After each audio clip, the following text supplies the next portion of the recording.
In 2015, the Central Bank of Nigeria placed restriction on access to the official foreign exchange markets for the importation of 43 food and non-food items like rice, cement, margarine, palm oil products, processed meat, poultry, and other household materials.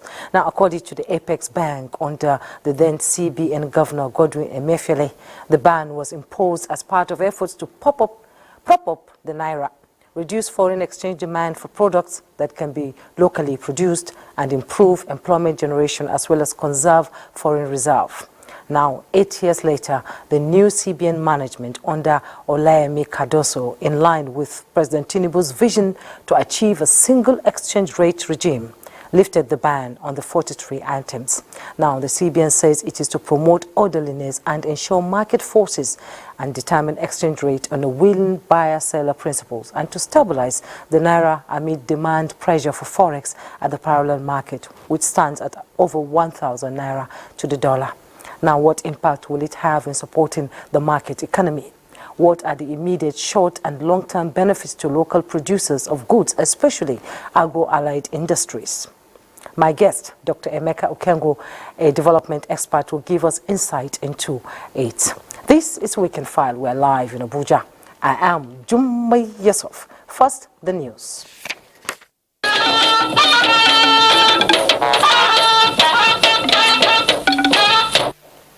President Bola Tinubu says the current challenges facing the nation are only temporary, assuring Nigerians that better days are in the offing. President Tinubu said this during an audience with a delegation of Southwest Muslim leaders led by Alhaji Razaki Oladejo at the State House, while promising to do his best for the economy to get better for the benefit of citizens. The president said Nigerians have to believe in one Nigeria, saying the administration's programs will engender a better tomorrow. The president declared that the subsidy regime was a huge burden that was leading the nation to a situation where it would have had no money to work with.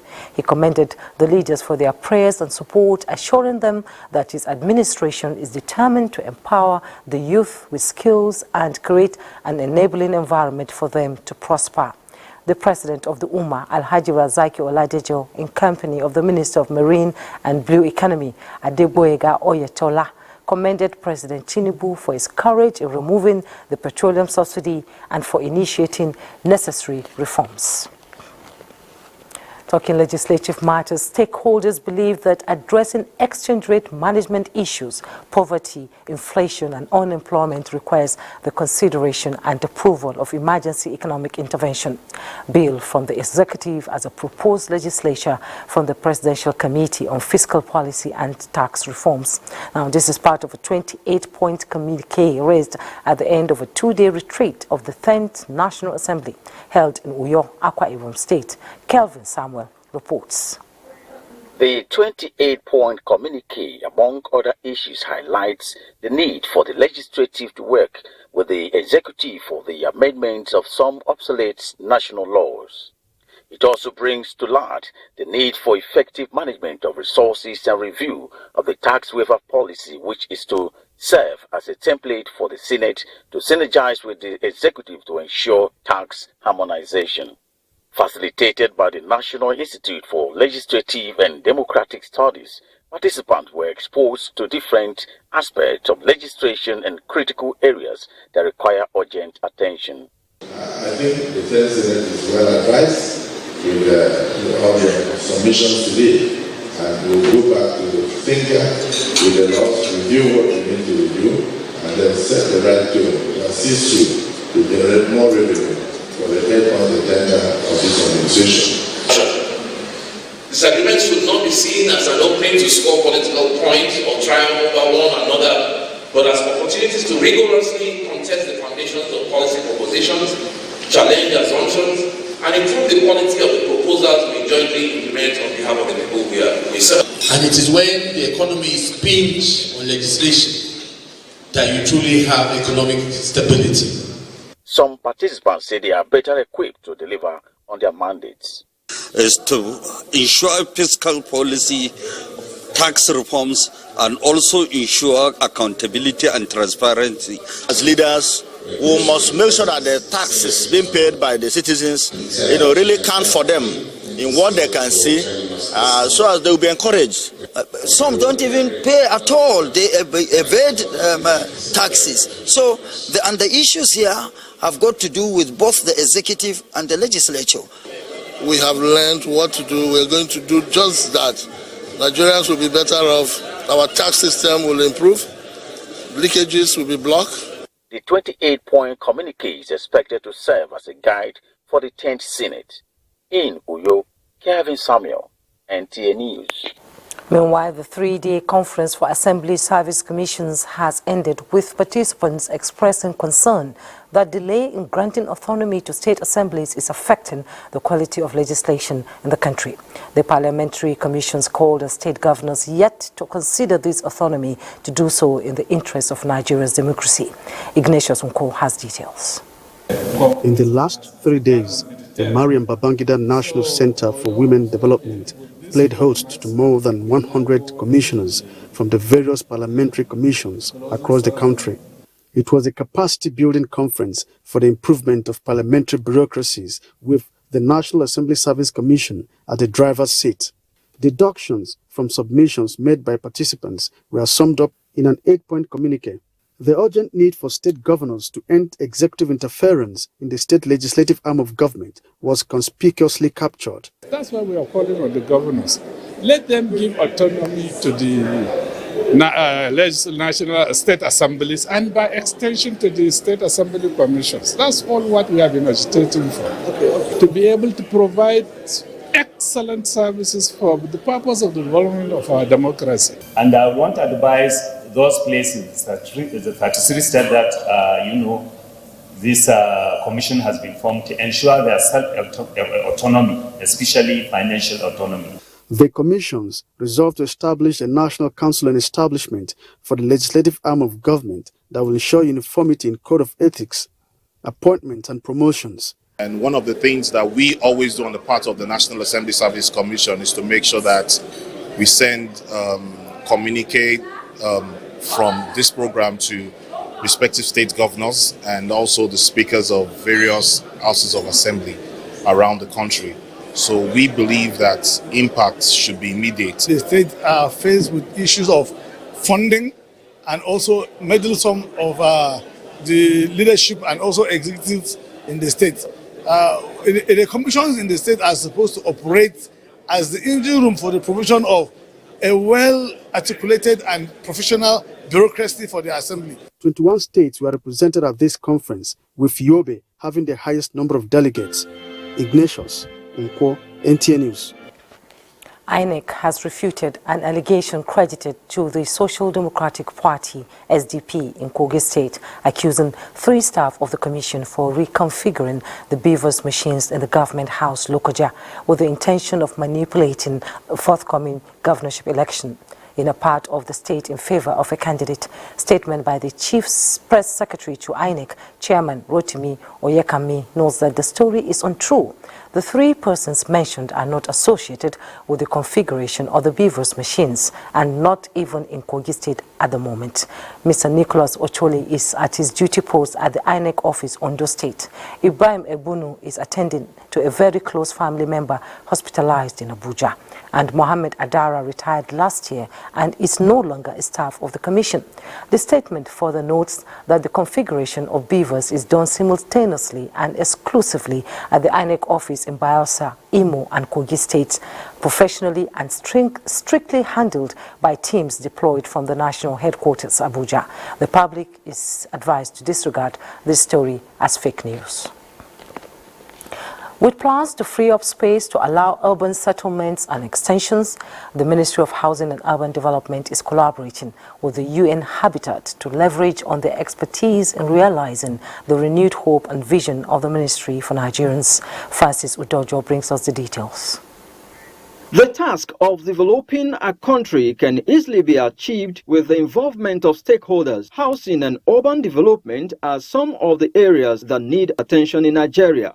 The UN Habitat, being one of the leading agencies known for its support to member states, is a reliable partner in achieving the renewed hope agenda of President Bola Tinubu in the housing and urbanization plans for the settlement of about 80% non-income, low and medium income earners in Nigeria.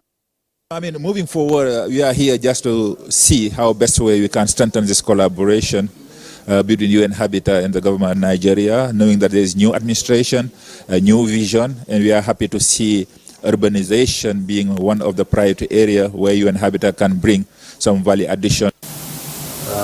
UNDP, we know your own mission is to improve human settlements, improve shelter, improve a lot of sustainable development goals. Thank you for your visit and look forward to new more result-oriented partnership.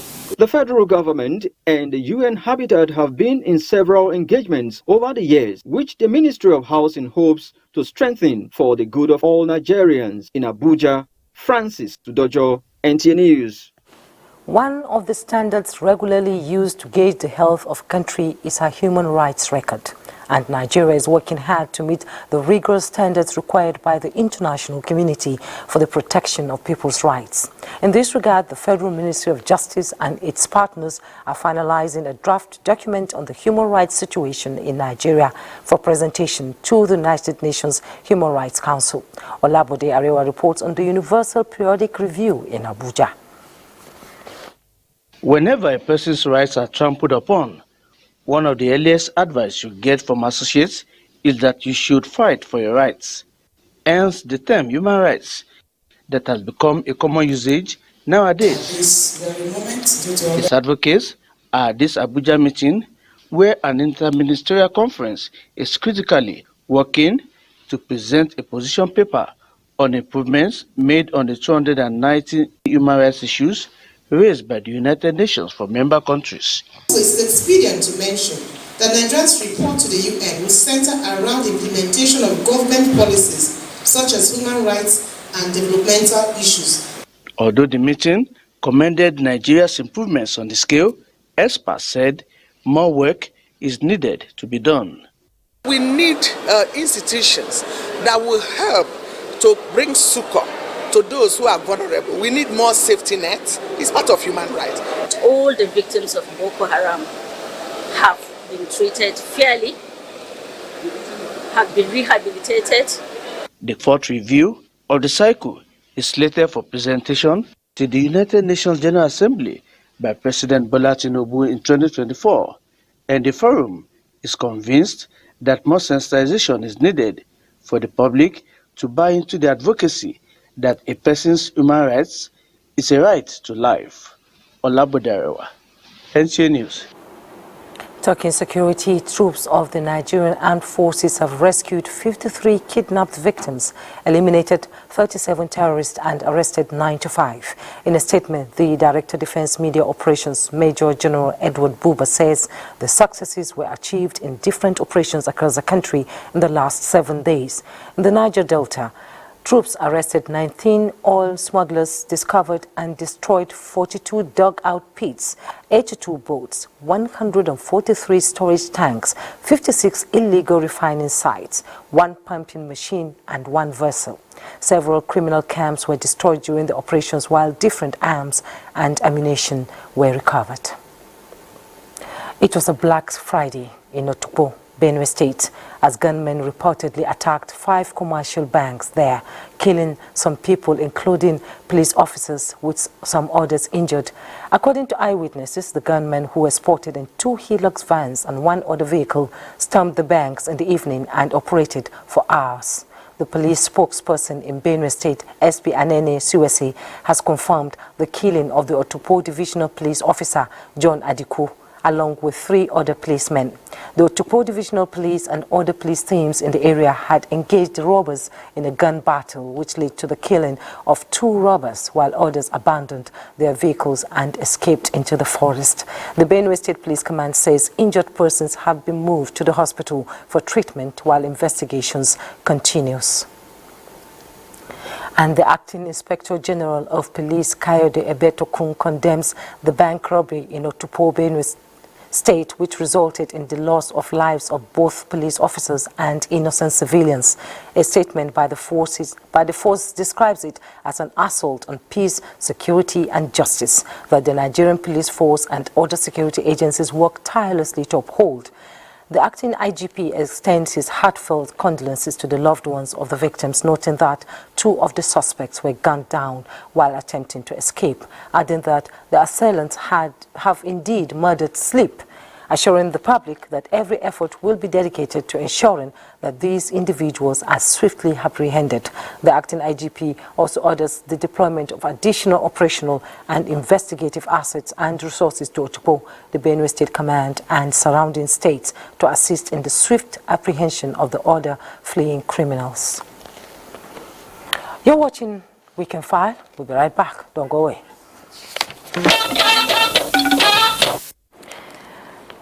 You're welcome back, and it's time for our interview, but we need to take some reports to push the conversation, as players in the foreign exchange market are hopeful that continuing intervention of the central bank will help stabilize the forex system. Musa Abubakar reports that this is in response to the Apex Bank's latest move to lift the ban on 43 items exempted from assessing forex since 2015. The battle to bring down the dollar to naira exchange rate as low as possible is one every Nigerian wants to win, especially the Central Bank of Nigeria. But in the forex market, demand and supply determines the price of the greenback.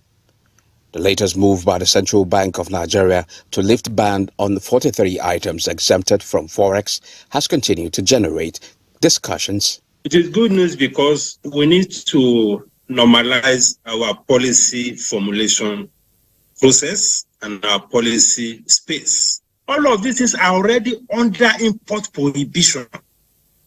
Some of them are also on this list. So these things are creating a lot of confusion. And for some of those items, we already have tariff measures to protect local industries. The 43 items, which includes rice, cement, palm kernel, palm oil products, vegetable oil, amongst other items, were meant to encourage local production of the goods, conserve foreign exchange, and boost employment. But the Central Bank of Nigeria says otherwise. In a statement by its Corporate Communications Department titled CBN reads state's commitment to boost liquidity in forex markets. A selective and gradual process of unbanning, lifting the entire 43 items at a go in itself could exacerbate demand in the foreign exchange market. To defend its decision, the Apex Bank says the restriction pushed importers into the parallel market, contributing to the surplus demand for forex, which weakened the parallel market exchange rate, pushing up prices. But with latest decision, the implication CBN says is that monetary policy tools will become more effective with the attainment of a unified, well-functioning market for FX, where pricing is based on a willing buyer and willing seller system. The policy is said to be suitable for a unified forex market and positive for inflation as well as employment generation. In Abuja, I am Musa Abubakar, NTA News. Foreign exchange volatility has posed a great source of concern for not only economy managers but citizens who need it for various forms of transactions.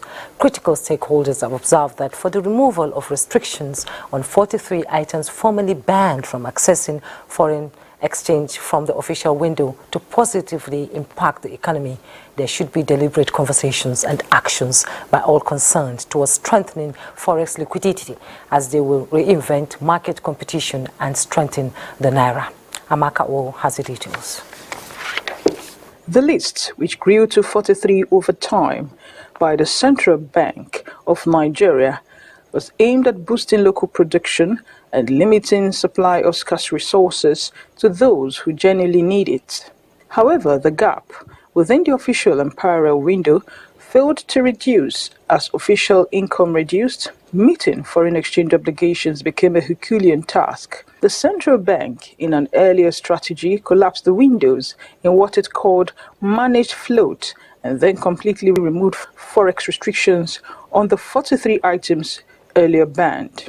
The new administration should explore oil for loan agreements or oil for loan structure arrangement to unlock further FX liquidity. This action, some schools of thought believe, would in the long run stem the tide of inflation, which the Nigerian Bureau of Statistics put at 26.72% in September. Another school of thought believe the policy reversal will address prevailing challenges that would ultimately benefit the economy, especially the small and medium-scale enterprises. Now that the ban has been lifted, perhaps a lot of these items can be imported, and they would likely be cheaper than locally made goods. But on the flip side, it could affect companies that are invested heavily in local production. But market volatility in recent weeks have seen the naira dip in the parallel exchange market. Some experts view this development as a contradiction to the objective of the policy. How do we start to ramp up production of any kind, particularly crude, so that we're able to earn revenue? How do we start to ensure that we reduce importation of fuel refined products? All right, today we are all expecting Dangote refinery to come up on stream and solve our national problem. They also insist the government should consider adopting complementary policies to meet the objective of the current free market for a buoyant economy. In Lagos, Emeka Ugo, NTA News. And I have in the studio Dr. Emeka Ugo. He's a development expert here in Nigeria, and he's here to give us an insight into the lifting of the Forex restriction on 43 items. Now, Dr. Emeka, 8 years of Forex restrictions on 43 items. Why did it turn around? Was there a ban on these items in the first place? Well, I'm a little bit, I think this is the first time I am seeing a clap with one hand being so loud and resounding. Because I thought you needed two hands to clap. We seem to be very comfortable with the monetary policy people have come. What about the physical aspect of what it is has happened? And remember that this ban, was intended to protect local industries and boost local production. And it was against this ban, for instance, that we started celebrating that we had become very self-sufficient in rice production. Let's drive it home. One of the very major policy outputs or outlooks of this present administration is returning Ajokuta into productivity. And if you look at that list, at least 10 of the items that were listed there, would make that, dream of the Honorable Minister who says that he's going to be making, the mineral sector contribute 50% of our GDP, an impossible task. The remaining come from the agricultural sector. Remembering again that we had changed the name, of the ministry to Ministry of Agriculture and Food Security. So what you want to ask is, what is input? Is wheelbarrow input, or is it a product? Because the reasons that the central bank is adducing is that inputs for local production will become, more available. I do not see, rice as input. Practically everything on that list is a finished product. Okay, that is one. Two, against what statistics are you mapping? Show me one place now, from the last statistics of the Manufacturers Association of Nigeria, over 60% of industries in Nigeria had shut down even before, the issue of a subsidy, removal. So I'm certain that about 80 to 70 or 90% would have, either shut down or are staggering. So what is this fiscal policy paper that has, driven this very major monetary decision, by saying, oh, you are going to be allowing people to be bringing in vegetable oil? How does that sit? More so when for everything you buy with $1, mathematically and statistically, you must need to sell at a minimum of 1,800 naira to be able to recover your money. If you put in the cost of the lower dollar, if you put in, transportation costs, if you put in the cost of the products, if you put in storage, taxes and all that. So what it means is that if you buy anything for $1 as an input to put into your production, you will be needing to sell it for a minimum of 2,000. So I don't know how this can sit with anybody, really. Yes, indeed, you've raised concerns on critical stakeholders have also observed that the removal of the restriction on the items banned from the official window will be a problem. Now, how do you think the central bank will be able to address this? I wouldn't know, because I mean it's become a catch-22 question. Yes. It's become a little bit too late in the day for them to do anything. For me, I'm not in the central bank, but from my very limited understanding, of how they operate, I don't think they thought this through. Because stakeholders have said there should have been consultations. Beautiful. Before this. If they thought this through, the first thing would have been talking about would have been, papers, would have been policy papers, would have been, to be able to now look at what it is we're looking at. And if you're looking at, using the word input, it's a good thing. If you can be able to make your inputs a little cheaper for you to, get your companies or your manufacturing sector started. But if you are not very careful, your importation of inputs cannot also erode completely, your capacity to even build your economy, okay, that now has the structure, driving your superstructure, because most of these inputs you're going to be importing, might be a lot cheaper. A lot of them, are subsidized from where they're coming from. And then if you put them into your production system, you find out that the base of your GDP is no longer within your control. Okay, it's for everything you're going to be importing, some other person is going to be taking the benefits. You will now be at that 4th or 5th level of your value chain. And all you now need to do is to introduce what they call the comprador bourgeoisie system, where you have middlemen, being the one to now drive your economy. And there's no economy that can be able to survive that way. More so, when we're talking about almost 80% of these things that have been unbanned now, coming from the 2 critical sectors that have been identified by almost every policy document, from needs to seeds to Vision 2020 to even the midterm, as being those areas that are critical to diversification and creating jobs, and then being able to, create social inclusion. So I don't know, it's going to be a tough call for me, really. Okay, Dr. Emeka, we'll get to talk about other issues, about, like the implications for international trade of foreign investors in Nigeria as a result of this policy change. We'll be back after this break. Don't go away. Thanks for joining us. In Kano, mixed reactions have trailed the removal of 43 items by the Central Bank of Nigeria from the restricted list. Aminu Umar reports that while farmers view the issue with skepticism, other stakeholders advocate for a policy framework that will create better climate for businesses to thrive. This is one out of about 40 integrated rice mills in Kano alone, apart from hundreds of smaller ones. The proliferation of those rice mills came as a result of the favorable atmosphere provided by the federal government to facilitate the homegrown economy with the famous sanction on issuing dollars by the central bank to import some items that could be sourced or produced in Nigeria, about a quarter of them agro-materials, as a result of which farmers smiled to the banks. The news about lifting of the restrictions on the 43 items by the Central Bank of Nigeria was received by farmers with apprehension. Well, as a farmer, I didn't feel happy. I'm not very much happy, but being that we don't know what the outcome may be, maybe later on we will be happy. But as far as the system was not introduced before the farming season, the interest rate should be reduced, and that will create competition for those who are going to import the items into Nigeria and those who are producing the item in the country.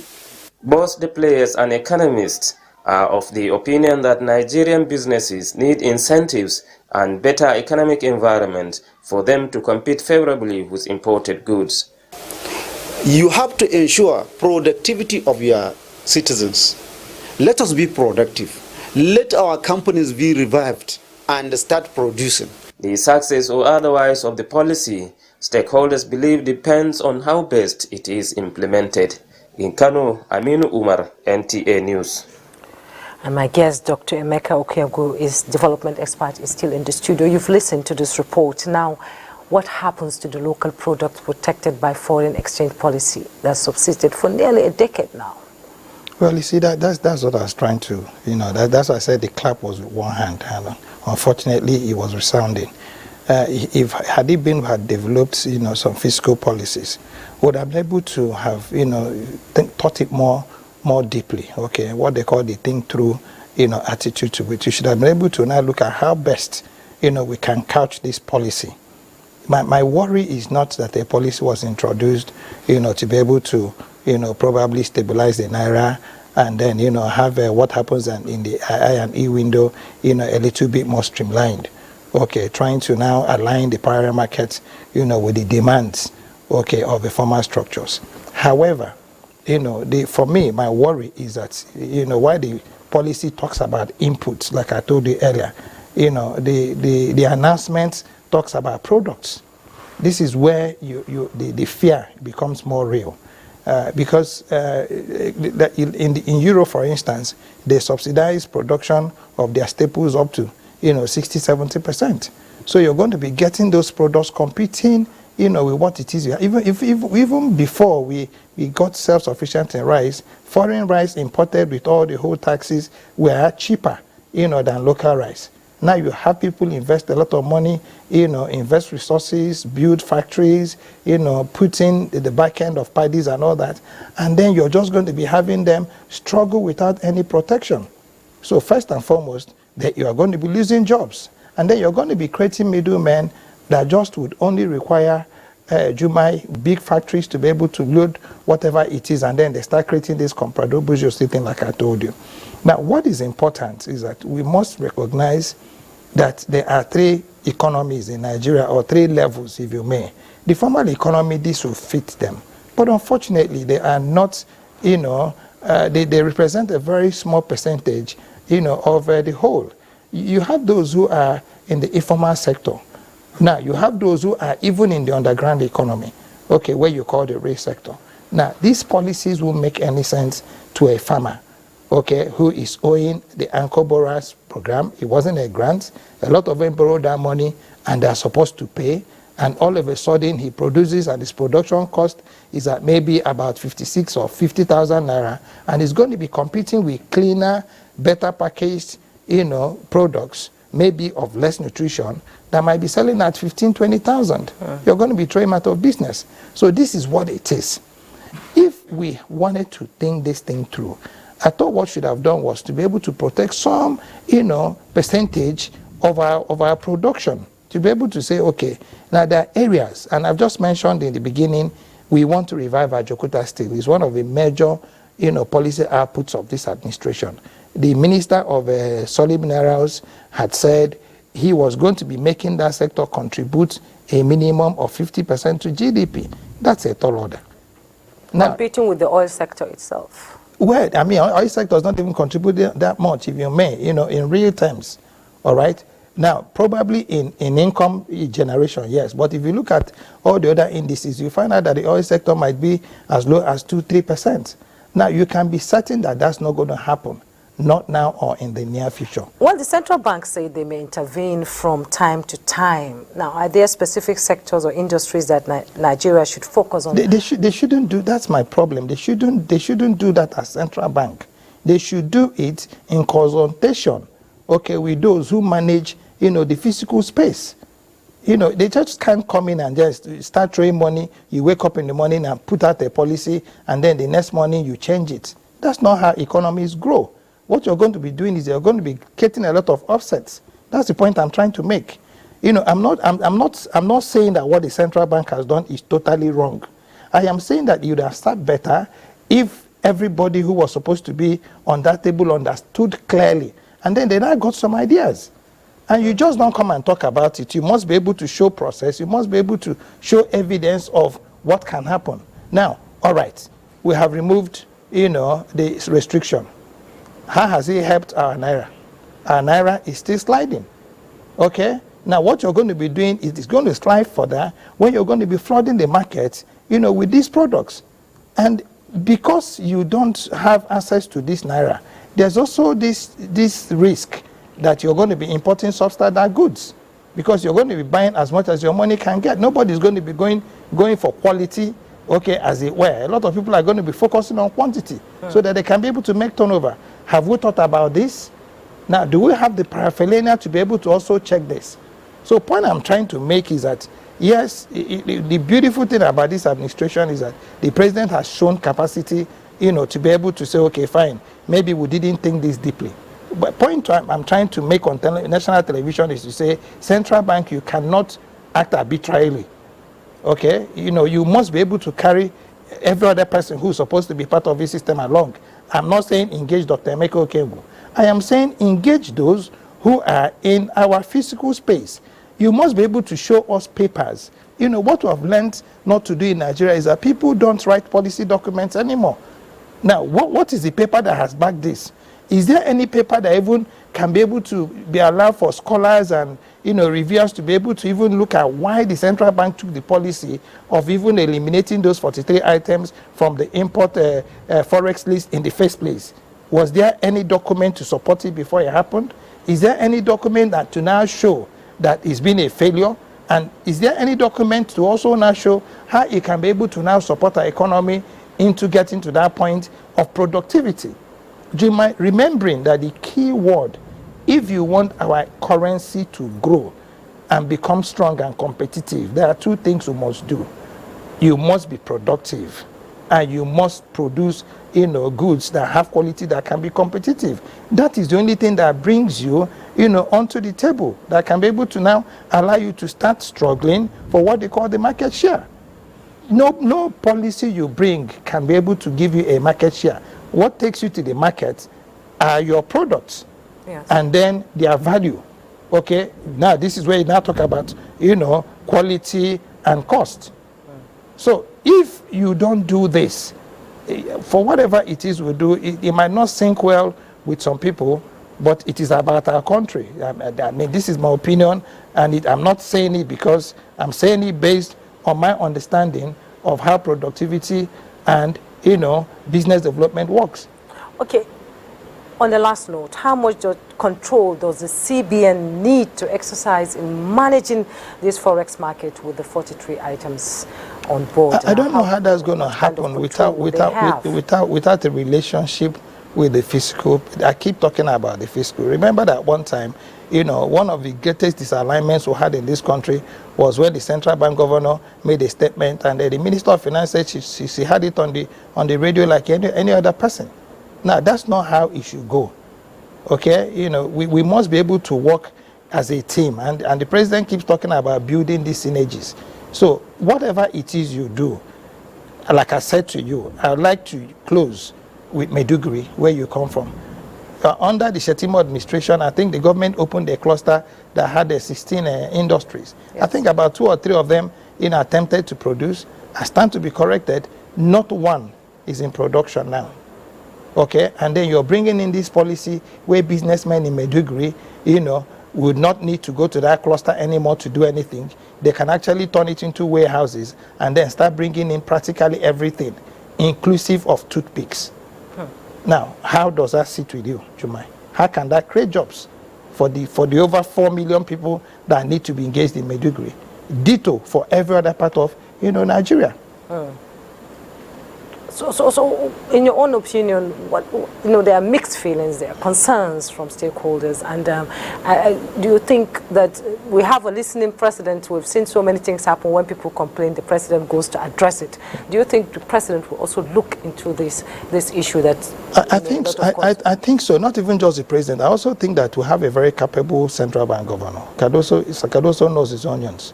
Wale Dun, understands it clearly. So I think that sometimes you can have headwinds. I mean, that's why we're human. Okay, you can have policies that run into some storm, and then you might need to, what they call, go back to the drawing board. My counsel will be that between the coordinating minister of the economy, my worry is the word inputs coming in as products.